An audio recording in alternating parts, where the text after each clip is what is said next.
Ladies and gentlemen, stop what you're doing because what just dropped out of the FBI files is absolutely insane. Now, we now know that the man who's accused of assassinating Charlie Kirk, Tyler Robinson, he was living with a transgender partner, and that partner, ladies and gentlemen, is cooperating with investigators, handing over communications that may have just helped nail Robinson as the shooter. But here is the kicker. While the FBI leaks details in carefully measured doses, President Donald J. Trump, he's had enough. Trump is not mincing words. He is not holding back. Trump is in full-blown DGAF mode. He is torching the left for years of rhetoric that painted every conservative as a fascist and laid the groundwork for this act of political violence. Now, folks, this is not about the shooter. Well, it's about the shooter, but it's not just about the shooter. It's about what his partner knew. It's about what the FBI found in those texts. And it's also about how the Democrats, the universities, and the media are already in damage control mode. They're just scrambling, trying to bury this story before it blows up their narrative forever. Now, guys, this is not just a standard update. This is the bombshell that changes everything, because Charlie Kirk's assassination was not random. Don't let him lie to you. And President Trump's brutal reaction proves he's ready to take the gloves off. So stick with me, guys. I got a lot to share with you. Hit the like button, subscribe. We're going to go very deep into this. We're going to go into the partner revelations, what the partner revealed to the FBI. We're going to talk about the FBI's cover and President Trump's no holds barred response. Mark the date, guys, because today President Donald J. Trump is not holding back. He is not softening his words. He is not playing the media's game. He's in full I don't give a freak mode, okay? Guys, he's ripping the mask off of what the FBI and the Democrats do not want you to know. And here's why. Late last night, the FBI confirmed that Tyler Robinson, the coward who allegedly assassinated Charlie Kirk, was living with a transgender partner. That's right, guys. Not only living together, but his partner is already fully cooperating with investigators, handing over texts and communications that directly tied Robinson to the murder. Think about it, guys. While Robinson himself is stonewalling, refusing to talk, the person closest to him is giving the FBI the receipts and everything that they need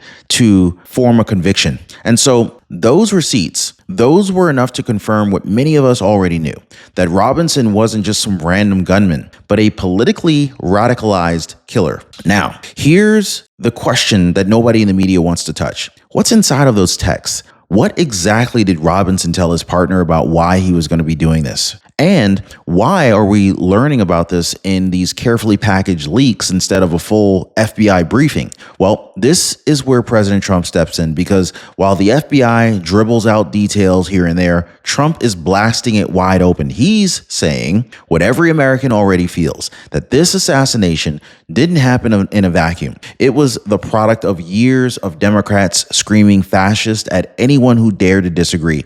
And now the blood's on their hands. And so if you think that this stops with a partner reveal, oh, you'd be dead wrong, because the most chilling part of this whole story isn't even what happened after the shots were fired. It was actually what Charlie Kirk said just moments before his life was taken. And the worst time to test your Medicaid plan is in the middle of an emergency. That is the worst time to test your Medicare plan. But this is when most people realize that their Medicare coverage isn't what they thought it was. Horrible situation that many Americans find themselves in. This is exactly why I decided to partner with Chapter, because their advisors, they stress test your Medicare plan before life does. And they're doing it completely for free for the Ron Yates community. They check your fine print and compare it and prepare you for the unexpected. One viewer left me an amazing message the other day. She said, Chapter saved me before I even knew I had a problem with my Medicare plan. Oh my God, that's a godsend. So let me go ahead and ask, are you going to wait for an emergency, or are you going to do what most people already are doing, which is calling Chapter before it's too late? Now, most people, they're already dialing the phone number at the bottom of your screen right there, or they're asking, or they're going to the website, which is askchapter.org/Ron. The telephone number is 909-563-8279. Picture this, guys. Utah Valley University, Wednesday night, Charlie Kirk standing under the tent, microphone in hand, doing what he always did, taking the hard questions head on and basically eating these people up and spitting them out. All right. The last question he ever answered: do you know how many transgender Americans have been mass shooters over the last 10 years? Charlie didn't flinch. He looked out and said, too many. The next question came quick. Do you know how many mass shooters total over the last decade? Charlie, with that sharp wit that he always had, he gave one final reply: counting or not counting gang violence. And just like that, right before the crowd could even process it, he was gunned down. A single bullet, one assassin, and a prophetic, almost haunting set of last words that now echoes across America. He saw the danger, he named it, and moments later, it consumed him. So here's where it gets even stranger. How did investigators confirm the killer's identity? Not through some high-tech FBI sting, not through months of undercover work. No, the assassin's own father saw their surveillance images released to the public and recognized him. Now imagine this, guys. Think about this. Close your eyes. Think about this. A father seeing his own son's face tied to the most shocking political murder in decades. I mean, how many of you guys are parents out there? Can you imagine how that father might have felt seeing that, oh, wait, that's your son out there? Yeah. So the reports say he urged Robinson to turn himself in. At first, Robinson refused. He resisted, but eventually he broke and surrendered. But here's a question that should haunt every one of us. If this father could recognize him from those photos, how fast did the FBI really know it was Robinson? Were they sitting on it? Were they waiting? Or were they simply just too slow while Charlie's blood was still fresh on the ground? Now, here's where it gets chilling, okay? Tyler Robinson, the man who allegedly pulled the trigger, isn't saying a word. Not to the FBI, not to investigators, not to anybody. Total silence. But while Robinson clams up, his transgender partner's doing the opposite, cooperating, turning over text messages, handing investigators the communications that tie him to the assassination. Now, think about the dynamic there for a second, okay? The shooter is tight-lipped. He ain't saying a word. But the partner, the person who lived with him, the person closest to him, is spilling the beans. So what's really in those texts? What plans were shared? What motives spelled out? And here's a big question. Is the FBI holding back those details until after the election because they just know how explosive they are? And this is not just about the texts. Investigators also found the rifle abandoned in the woods nearby, right alongside with the unfired bullets. And on those casings, words literally carved into the metal of the round. Hey, fascist, catch. Oh, Bella Ciao, if you read this, you are gay. This wasn't just an assassination. This was theater. This was a grotesque performance designed to send a message, mockery mixed with ideology, a deranged shooter yet channeling years of left-wing rhetoric that smeared conservatives as fascists and normalized the idea that violence is resistance. So here's the real kicker, guys. Democrat leaders have been calling Trump a fascist for years, over and over again. So when a radical carves the word fascist onto his bullets and uses them to murder Charlie Kirk, don't tell me it's random. Don't tell me it's isolated. This was the logical end of the left's message. But the radicalization, it doesn't start or even stop with a few bullet casings. No, of course not. This trail runs straight through America's universities, student organizations, and of course, the Democrat Socialists of America. So here's where the rot begins. Tyler Robinson didn't just wake up one day and decide to assassinate Charlie Kirk. No, something or someone fed this poison into him. Reports are now linking him to the Democrat Socialists of America. This is one of the loudest voices on college campuses, pushing the narrative that conservatives are fascists and that fighting them is justified. Now, you heard the chants. When we fight, we win. When we fight, we win. That's not harmless college protest. That is a war cry. That is a drumbeat drilled into the heads of young radicals right up until one of them decides to take it literally. And when they finally do, universities claim shock, right? But they've been fueling this fire for years. Campuses are no longer places of debate. They're radicalization factories. If it can happen at Utah Valley University, how many other campuses are powder kegs that are just waiting for the match, right? But the indoctrination doesn't stop at the classroom door, because the moment Charlie Kirk was murdered, social media lit up with celebrations. Professors posting selfies, nurses writing jokes about his death, even fire department employees mocking the assassination. These were not fringe accounts hiding in the dark. These were everyday professionals who just felt so bold and so confident in their hate that they thought it would be applauded for it. And now conservatives are done staying quiet. They're calling HR departments. They're exposing these people one by one. Jobs are being lost. Good for them. Sports journalists, healthcare workers, even animal hospital employees are being fired after celebrating murder. Here's the truth. This isn't cancel culture. Nobody's being punished for a bad opinion or a spicy meme. These are people who are openly cheering the assassination of an American citizen for his beliefs. And so when you celebrate political murder, you don't deserve to be trusted as a teacher, a nurse, or even or someone holding your life in their hands.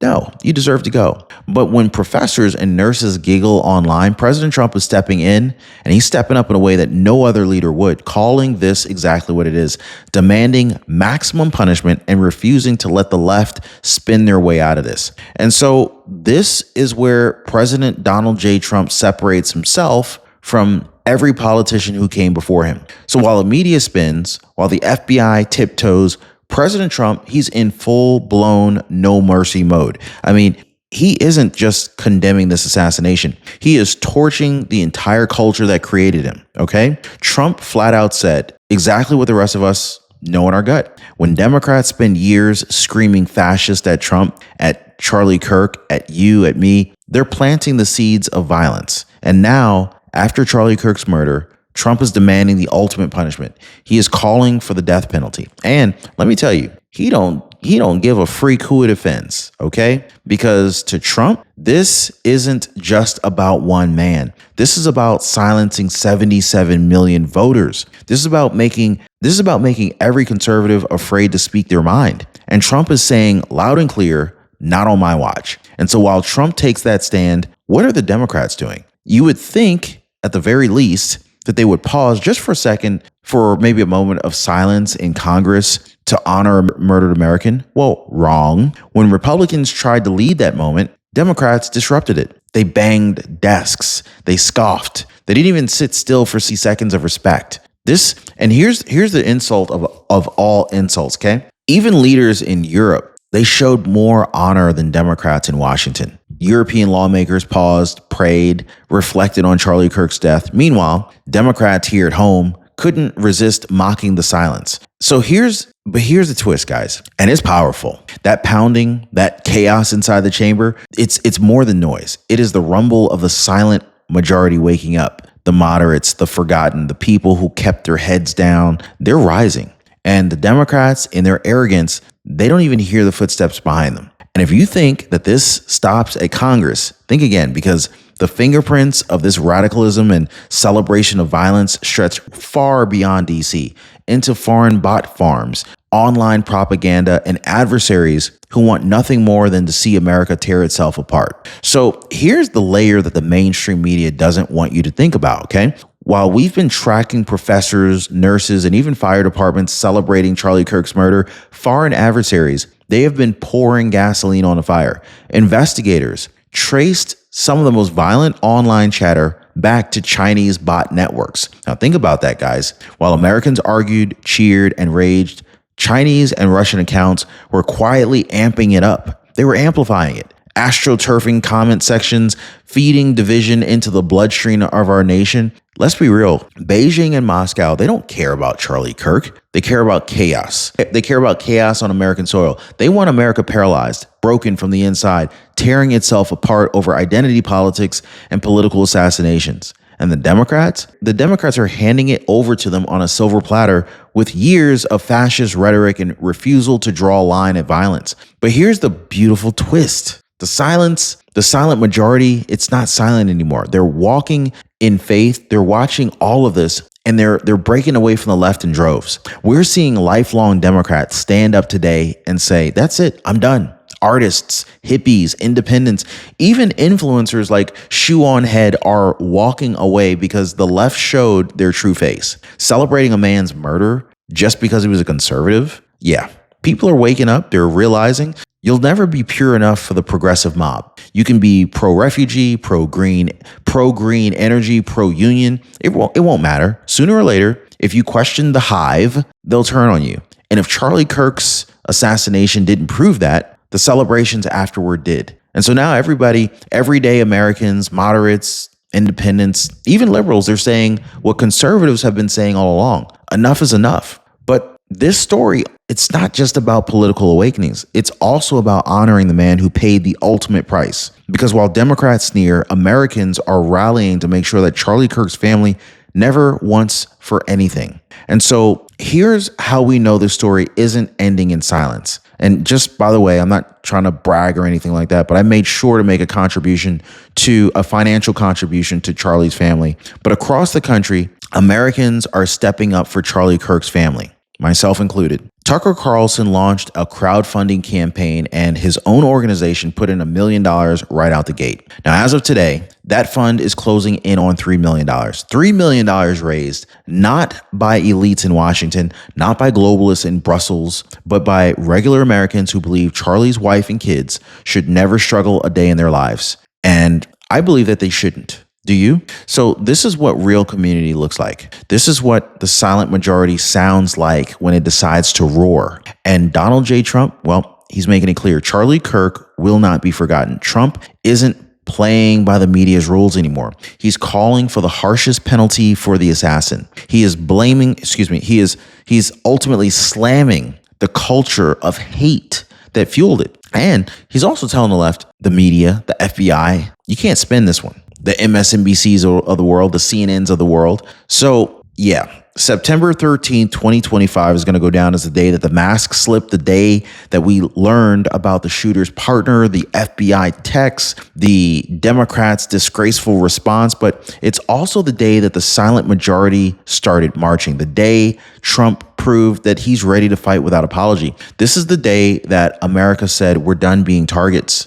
Charlie Kirk gave his life for free speech. The left tried to scare us into silence, but instead they awakened something more massive than they could have ever imagined, a movement that cannot be stopped. So let me ask, are you ready to stand with Trump, with Charlie's family, with the 77 million Americans who refuse to bow?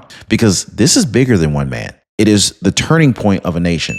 Like this video, share it everywhere, and make sure you're subscribed to the channel because this fight is only just beginning. Hey, by the way, guys, if you're one of the real ones who really enjoy what we do here on the channel, you've got to check out the Inner Circle. This is where our true supporters get exclusive access to content that I just can't share here, completely commercial free. It's also the best way to keep this channel going strong. So if you want to be a part of something special, join us over there. Links in the description or in the pinned comment down below.